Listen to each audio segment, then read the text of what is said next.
दोस्त 12वीं पास करने के बाद एक होटल में छोटी सी पार्टी कर रहे होते हैं और बातों ही बातों में चारों डिसाइड करते हैं कि आज से 40 साल के बाद आज ही के दिन 1 जनवरी को हम फिर से यहीं मिलकर पार्टी करेंगे।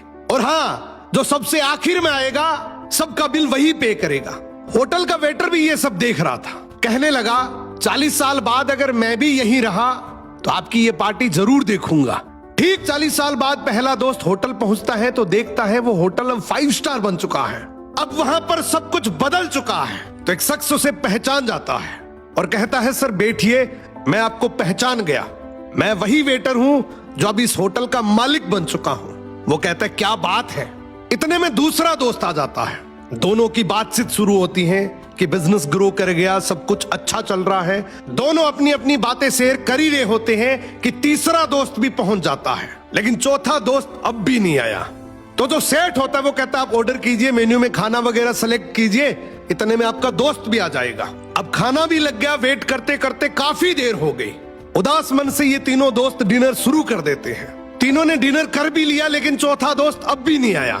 अब जब बिल देने की बारी आती है तो कहते हैं कि विकास तो शायद बहुत बड़ा आदमी बन गया, हम सबको इग्नोर कर रहा है, चलो हम ही बिल पे कर देते हैं। जैसे ही बिल पे करने के लिए काउंटर पे पहुंचे तो काउंटर का मैनेजर बोला आपका बिल तो ऑलरेडी पे हो चुका है। अब तीनों अपने चौथे दोस्त के ना आने की शिकायत करते करते होटल से बाहर निकले ही थे कि तभी एक सरकारी गाड़ी वहां आकर रुकती है।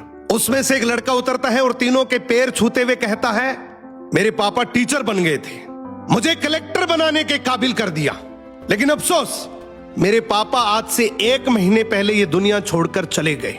उन्होंने आखिरी वक्त में आपके इस वादे के बारे में मुझे बताया था और कहा था कि जब तीनों पार्टी खत्म कर ले तो उसके बाद तू वहां जाना और पेमेंट वगैरह कर देना। लड़का हाथ जोड़कर बोला मेरे पापा अब इस दुनिया में नहीं रहे, उनका वादा पूरा करने के लिए मैं आया हूं। अब ये तीनों नम आंखों से रियलाइज करते हैं कि हम 40 साल बाद ही क्यों मिले, 40 दिन बाद क्यों नहीं मिले। स्वप्नों से हमेशा मिलते रहिए, इससे पहले कि कोई आपका अपना ये दुनिया छोड़कर चला जाए, क्योंकि आदमी सिर्फ एक पानी का बुलबुला है। अब ये रील टैग करो ऐसे दोस्त को जिससे आप काफी टाइम से नहीं मिले और अब उससे मिलना चाहते हो।